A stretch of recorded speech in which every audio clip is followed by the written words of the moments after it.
Hey, principals. Welcome to Principals on the Come Up one more time, where we transform schools into hallelujah success stories. So this is the time of year where our teachers are getting ready for their interviews, and they are so nervous, principals.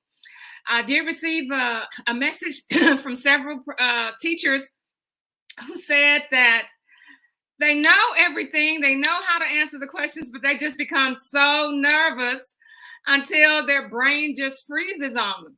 So today, what we're gonna focus our attention on our teachers. You know, I remember when I was preparing to pass my driver's test. Okay, so my brother was the one who was teaching me how to drive, and sometimes he would say, "Girl, you're driving too fast." Then he would say, "What do you think we're? We think we're in a parade? Why are you driving so slow?" Well, I was nervous. I was nervous to think about having that DPS officer sit in that front seat and just tell me, whether I had passed the test or not. That was just one of those things. I passed the test, the part of the test with all of the questions. I passed all of that, but it was that driving test that just really, really made me nervous. And that's the same thing that happens to our teachers. They have their degrees. Some of them have gone through the alternative certification program. They have been in the classroom for a year, but now that it's time for them to interview for a position, then they are very, very nervous. And they want to prepare the same way they prepare for everything else.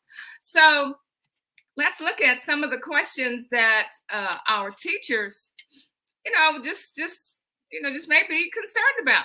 But the first thing, before we even talk about that, let's address their nervousness. So I'm going to talk to the teachers now. Teachers, be prepared. Prepare yourself thoroughly. And what we're going to go through this morning is certainly going to help you prepare for the questions that you're going to have in the interview. Focus on breathing and relaxation techniques.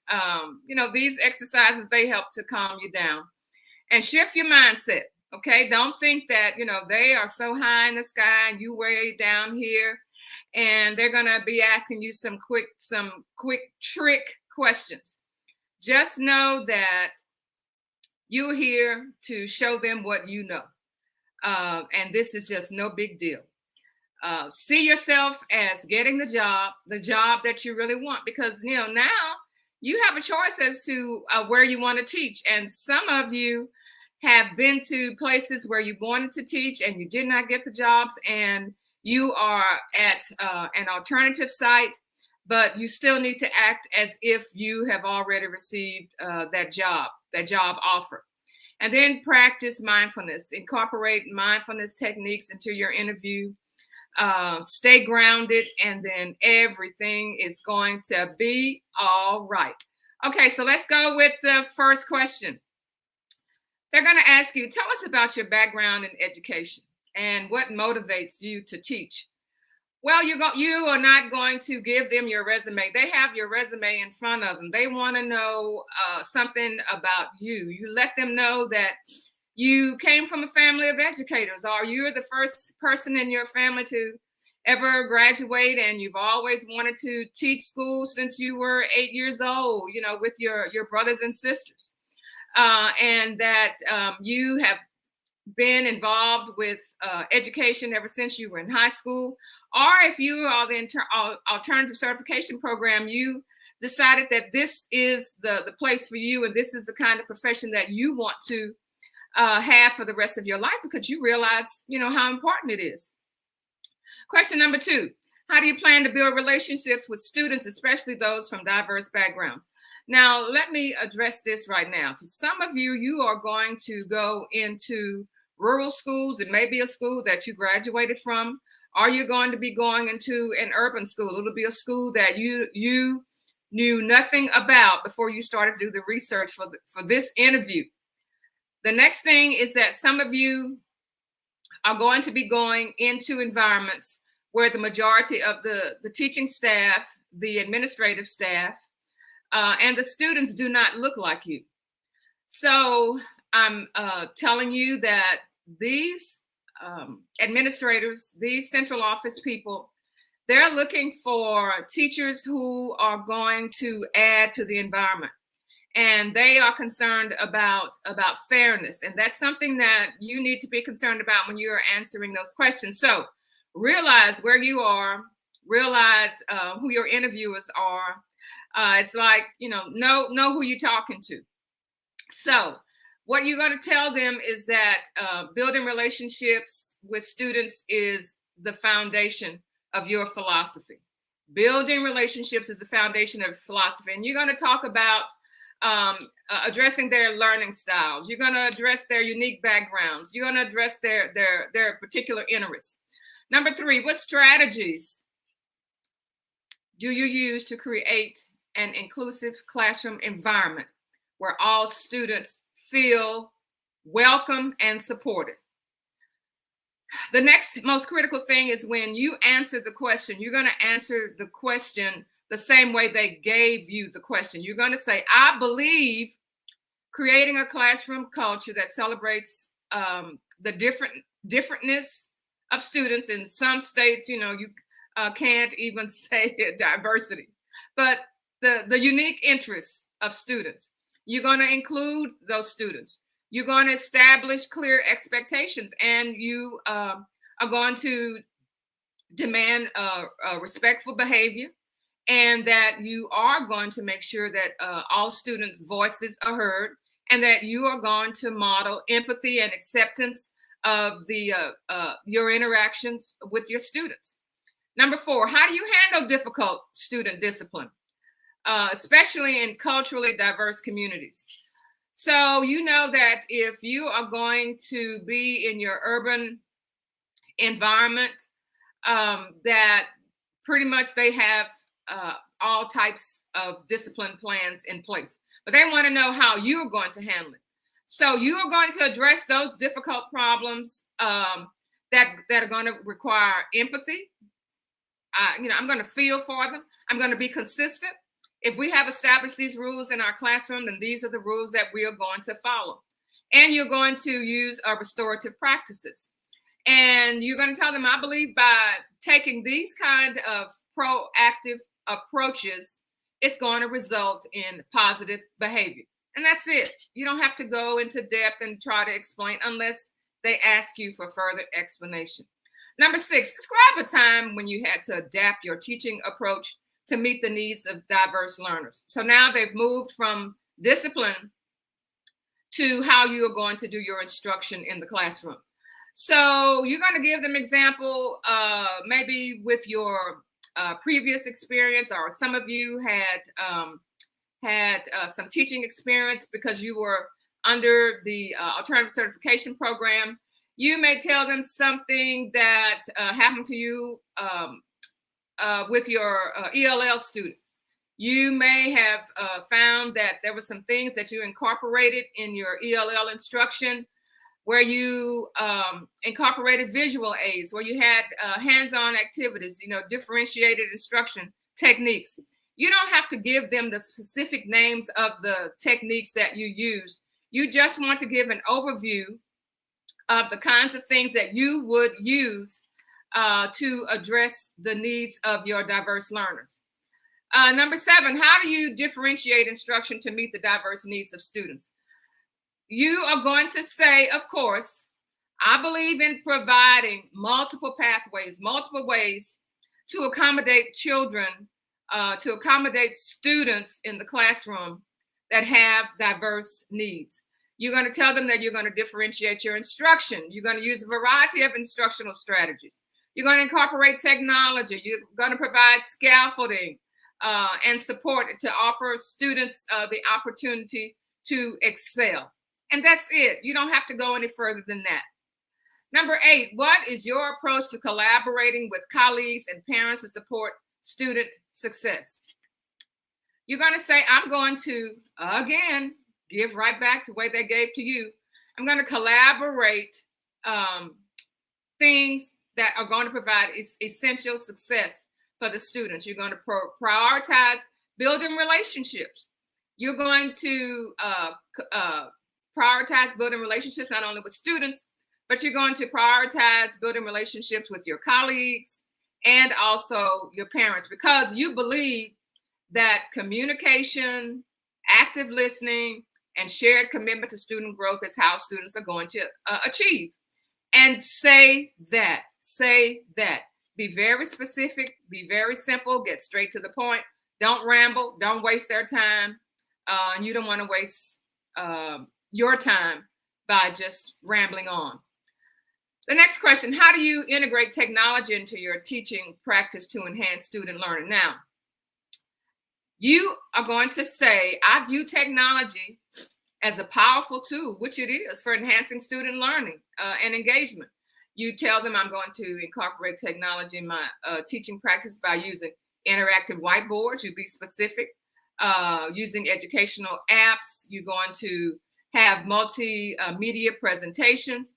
And you said, well, and I'm going to have, and I have done visual field trips.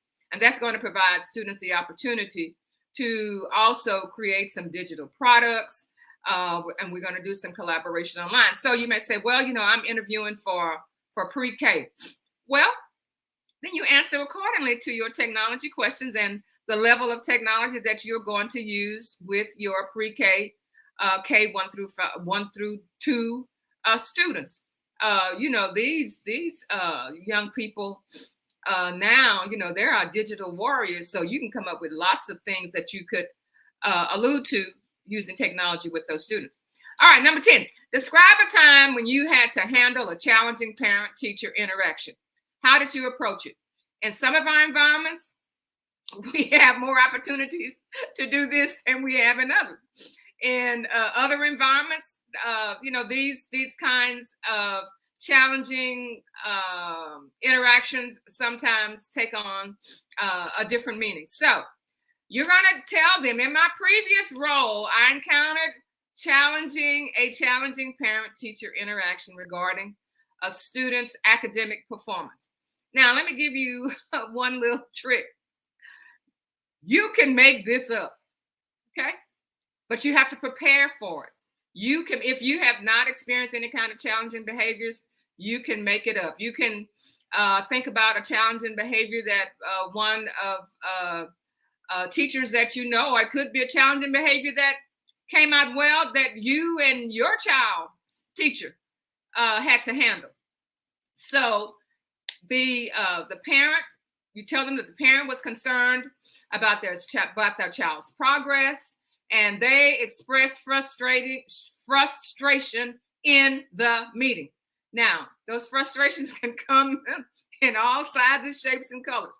But you're going to tell them, I approached that situation with empathy. I listened, and I focused on the solution. And I acknowledged the parents' concerns. I shared the student data. I shared the observations, and we collaboratively came up with the plan. All right, that's how we go. So how are we going? How are we going so far? Okay, so I think this is going to make many of you feel comfortable, get you to anticipate the kinds of questions that your principal or your central office administrator will ask you. Let's move on. Number 11. Why do you believe, or what do you believe is the role of assessment in teaching and learning? Assessment plays a crucial role in teaching and learning by processing valuable feedback. That's going to inform your instruction. That's going to measure your student progress. You say that I believe using a variety of formative and summative assessments that are going to gauge the student's understanding. And it's also going to help me in my teaching. Good. Let's move on. Number 12. How do you incorporate culturally responsive teaching practices in your instruction? You're going to say culturally responsive teaching is essential for creating an inclusive classroom environment where all students feel valued and represented.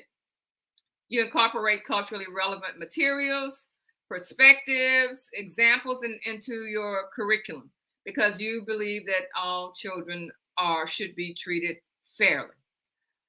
All right, let's go on to number 13. How do you handle situations where students exhibit biased or discriminatory behavior toward their peers. Remember, I told you, you need to know who you're talking to. You need to know the school where you are going to work, where you have planned to work. That's right. So you are going to tell them addressing bias or discriminatory behaviors requires a proactive, sensitive approach. And you are going to tell them that you are going to prioritize fostering a culture in your classroom of respect, of empathy, and understanding, where all students feel valued. That's it. Don't get scared of that question. That's the answer to that question, and then you just move on. Number 14, describe your approach to building a classroom community where all students feel a sense of belonging and acceptance. Again, the same type of question.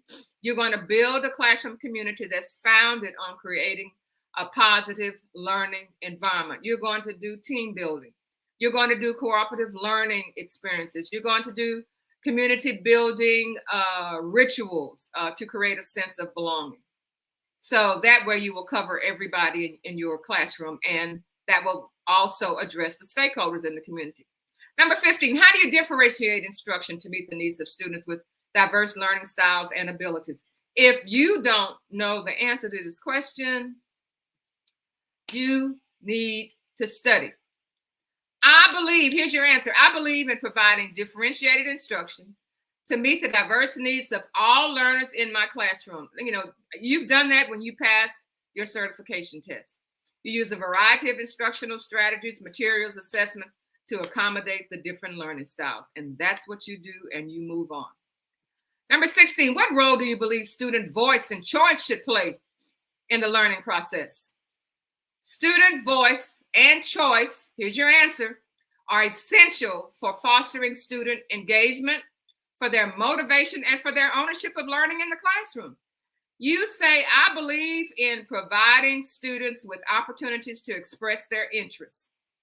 I believe in giving children the opportunity to make choices. That's how we get buy-in. That's it. That's all you have to do. Number 17, how do you handle conflicts or disagreements among students in your classroom? Here is the answer. Handling conflicts or disagreements among students requires a balanced approach that promotes empathy. You're doing the same thing again, communication, and problem-solving skills. You're going to facilitate this disagreement through open dialogue, through active listening, and through mediation. And that's going to help solve the conflict peacefully and constructively in your classroom. All right, we're moving on. We got 20 and we're on number 18. Okay. All right. Can you provide an example of a time when you successfully differentiated instruction for a diverse group of learners? We're going back to instruction. In a previous teaching experience, I had a classroom with a wide range of learning needs and abilities. You either make this up, it could be a true experience, it could be an experience that you observed from afar, but talking to another colleague, or when you were in class and this was part of a study that you did. You can include that. I provided personalized learning pathways. I offered differing kinds of assignments, a choice of assignments. They could have done, they did projects. Some of the students did drawing, all types of things to show that the students were engaged, they participated, and the academic growth among all the students was successful. There you go. There you go. Number 19, we're getting to the end. How do you establish rapport and communicate effectively with parents and families from diverse cultural backgrounds? You establish, first of all, that you understand that a strong partnership with parents and families is essential to support the student's success. So I'm going to prioritize building trust, respect, open communication with my parents from diverse backgrounds. I will make it an effort to honor their cultural values and their beliefs, and communicate through them with their preferences. All right, number 20.